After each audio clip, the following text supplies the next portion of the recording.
സ്നേഹപൂർവ്വം ക്ഷമ സീരിയലിൻ്റെ കമ്മിങ് സൂൺ എപ്പിസോഡിൻ്റെ പ്രൊമോ റിവ്യൂയിലേക്ക് എല്ലാവർക്കും സ്വാഗതം. അങ്ങനെ ഐശ്വര്യയുടെ പിരിയിൽ നിന്നും ശ്യാമയും അമൃതയും കൂടി രാധികയെ രക്ഷിക്കുവാണ്. ശ്യാമയെ കാണുന്നതും ഫിദ മാഡം എന്ന് വിളിച്ച് ഓടിയൊന്ന് രാധിക കെട്ടിപ്പിടിച്ച് പൊട്ടിക്കരയുണ്ടോ. ഈ സമയം ശ്യാമ രാധികയോട് പറയണേ, മോള് ചെന്ന് കാറിൽ ചെന്നിരിക്കുക, ഞാൻ ഇപ്പോൾ വരാം.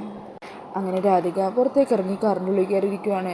ഈ സമയം ഐശ്വര്യ ശ്യാമയും തമ്മിൽ ഭയങ്കര വാക്കുതർക്കം തന്നെ ഉണ്ടാകുവാണ്. അങ്ങനെ അതിൻ്റെ ഇടയിൽ പിടിയും വലിയ എന്തോ ആകുകയാണെന്ന് തോന്നുന്നു. ഐശ്വര്യയുടെ തലക്ക് പരിക്കും പറ്റുന്നുണ്ട് കേട്ടോ. അങ്ങനെ ഐശ്വര്യക്ക് ശക്തമായ വാണിംഗ് തന്നെ കൊടുത്ത് ശ്യാമ അവിടെ നിന്ന് ഇറങ്ങുവാണ്. അവരങ്ങനെ തിരിച്ച് കാറിന് പോയിക്കൊണ്ടിരിക്കുമായിരിക്കും. ഈ സമയം രാധികയാണെങ്കിൽ ആകെ സങ്കടം വന്ന് ശ്യാമയുടെ മടിയിൽ കിടന്ന് കരയുവാണ്. അന്നേരം ശ്യാമയാണെങ്കിൽ വാത്സല്യത്തോടെ രാധികയുടെ മുടിയിൽ ഇങ്ങനെ തലോടിക്കൊണ്ടിരിക്കുവാണ്. എന്നിട്ട് ഉടനെ തന്നെ ഫോണിലെ യശോദനെ വിളിക്കുന്നുണ്ട്.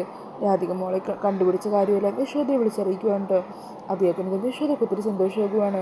യശോദ അപ്പം തന്നെ ആ വിവരം ദേവനെയും അറിയിക്കുന്നുണ്ട്. ദേവേട്ട, രാധിക മോളെ ഫിദമ്മയുടെ ഒപ്പം ഉണ്ടെന്ന്. അത് കേൾക്കുമ്പോഴാണ് കേട്ടോ ദേവനും ആശ്വാസമാകുന്നത്. ഈ സമയം ഇത് കേട്ടിട്ട് മുത്തശ്ശിക്ക് അത്ര സന്തോഷമൊന്നുമില്ല. പക്ഷേ നാശം പിടിച്ചപ്പോൾ ചത്തില്ല. അപ്പോൾ പിന്നീട് ദേവനും യശോദയും കൂടി രാധിക മോളെ ഇങ്ങോട്ടേക്ക് കൂട്ടിക്കൊണ്ടുവരുന്നതിനെക്കുറിച്ച് സംസാരിച്ച് നിൽക്കുമായിരിക്കും. അത് കേട്ട് മുത്തശ്ശി അവരുടെ മുമ്പിലേക്ക് വന്ന് പ്രശ്നം ഉണ്ടാക്കുവാണ്. ഈ വീട്ടിലേക്ക് അവൾ ഇനി വരാൻ പാടില്ല, ഇതെൻ്റെ തീരുമാനമാണ്. എൻ്റെ വാക്ക് ധിക്കരിച്ച് നിങ്ങൾ ഇനി അവളിവിടെ കൊണ്ടുവന്ന പിന്നെ ഞാൻ ഈ വീട്ടിൽ നിന്ന് ആ നിമിഷം ഉറങ്ങും. ഇത് എപ്പോഴും പറയുന്ന പോലെയൊന്നുമല്ല. എൻ്റെ കൊച്ചുമോൾക്ക് ഇത്രയും ദ്രോഹം ചെയ്ത് വരുത്തിയേ ഇനി ഞാനിവിടെ വെച്ച് വാഴിക്കില്ല, അതെൻ്റെ വാക്കാണ്. അങ്ങനെ പറഞ്ഞ് മുത്തശ്ശിയും കടുംപിടുത്തം പിടിക്കുവാണ്. ഇതിനു മുമ്പ് എന്താ ചെയ്യേണ്ടതെന്നറിയാതെ നിസ്സഹായനായി നിൽക്കുവാണ് ദേവൻ. പിന്നീട് കാണിക്കുന്നത് ഹോസ്പിറ്റലിൽ കിടക്കുന്ന ഐശ്വര്യനെയാണ് കേട്ടോ. ഐശ്വര്യൻ്റെ ഒപ്പം സോണിയ മാലതിയൊക്കെ ഉണ്ടാവും. അങ്ങനെ ഐശ്വര്യക്ക് പതിയെ ബോധം വരുവാണ്. ബോധം വന്ന് കണ്ണു തുറക്കുന്ന ഐശ്വര്യ ആദ്യം തന്നെ പറയുന്നത് എങ്ങനെയെങ്കിലും ശ്യാമയും രാധികയും തീർക്കണമെന്നാണ്. ശ്യാമ തന്നെ വെല്ലുവിളിച്ചിട്ട് ആ മകളെയും കൂട്ടിക്കൊണ്ടു പോയല്ലോ, അവൾ ഒരിക്കലും മകൾക്കൊപ്പം സന്തോഷത്തോടെ ജീവിക്കാൻ പാടില്ല. ഞാൻ ആഗ്രഹിച്ചതെല്ലാം ഞാൻ നേടിയെടുത്തിരിക്കും, ഇവിടെ നിന്ന് ഇറങ്ങിക്കോട്ടെ എന്നും പറഞ്ഞ് നല്ല ദേഷ്യത്തിലിരിക്കുവാണ് ഐശ്വര്യ.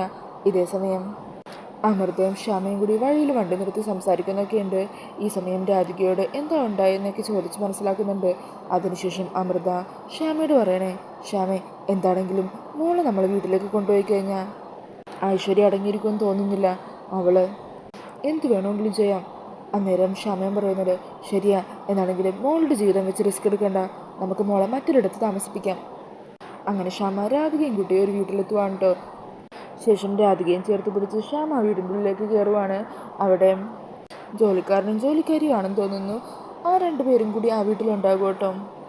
അവിടെ എത്തുന്നതും ശ്യാമ രാധികയോട് വേഗം തന്നെ പോയി ഡ്രസ്സൊക്കെ ചേഞ്ച് ചെയ്ത് നല്ല മിടുക്കി കുട്ടിയായിട്ട് വരാൻ പറയുവാണ്. പിന്നീട് കാണിക്കുന്നത് വരുണാണ്. വരുണാണെങ്കിൽ ഒരു സമാധാനം കിട്ടുന്നില്ല കേട്ടോ. വരുണ അങ്ങനെ രാധികയുടെ ഫോണിലേക്കൊന്ന് വിളിച്ചു നോക്കിയാലോ എന്നും പറഞ്ഞ് ഫോണെടുത്ത് വിളിക്കുന്നൊക്കെയുണ്ട്. ഈ സമയം രാധികയുടെ ഫോൺ റിങ് ചെയ്യുമ്പോൾ മുത്തശ്ശി പോയി നോക്കുവാണ്. അന്നേരം വരുണിൻ്റെ കോളാണ്ടോ കാണുന്നത്. അത് കാണുന്നതും മുത്തശ്ശി വേഗം തന്നെ കോൾ അറ്റൻഡ് ചെയ്യുവാണ്. അങ്ങനെ ഫോണിൽ സംസാരിക്കുന്നതും മുത്തശ്ശിയാണെന്ന് അറിയുന്നതും വരുൺ അങ്ങ് ദേഷ്യപ്പെടുവാണ്. രാധിക അവിടെ, രാധികക്ക് ഫോൺ കൊടുക്കുക, എനിക്ക് രാധികയോട് സംസാരിക്കണം. അന്നേരം മുത്തശ്ശി പറഞ്ഞേ, ഇനി നീ ഒരിക്കലും രാധികയോട് സംസാരിക്കാൻ പോകുന്നില്ല. സംസാരിക്കാൻ മാത്രമല്ല, അവൾ നീ ഇനി കാണാനും പോകുന്നില്ല. അന്നേരം വരുൺ പറയണേ, എന്നെ തടഞ്ഞു നിർത്തിയതുകൊണ്ടൊന്നും രാധിക എൻ്റെ മനസ്സിൽ നിന്ന് പറിച്ചെടുത്ത് മാറ്റാൻ നിങ്ങളെ കൊണ്ടാവില്ല. അതൊക്കെ കേട്ട് മുത്തശ്ശി വരുണിനെ പുച്ഛിക്കുവാണ്. എടാ, നിന്റെ ഭാര്യയായിട്ട് നിന്റെ വീട്ടുകാർ അംഗീകരിച്ചിരിക്കുന്നത് എൻ്റെ പ്രിയങ്ക മോളെയാണ്. അതിന് നീ അംഗീകരിച്ചില്ലെങ്കിലും അതങ്ങനെ തന്നെ ആയിരിക്കുകയും ചെയ്യും. പിന്നെ രാധികയോടൊപ്പം ഒന്നിച്ച് ജീവിക്കാന്നുള്ള നിന്റെ മോഹം ഉണ്ടല്ലോ, അതൊരിക്കലും നടക്കാൻ പോകുന്നില്ലടാ.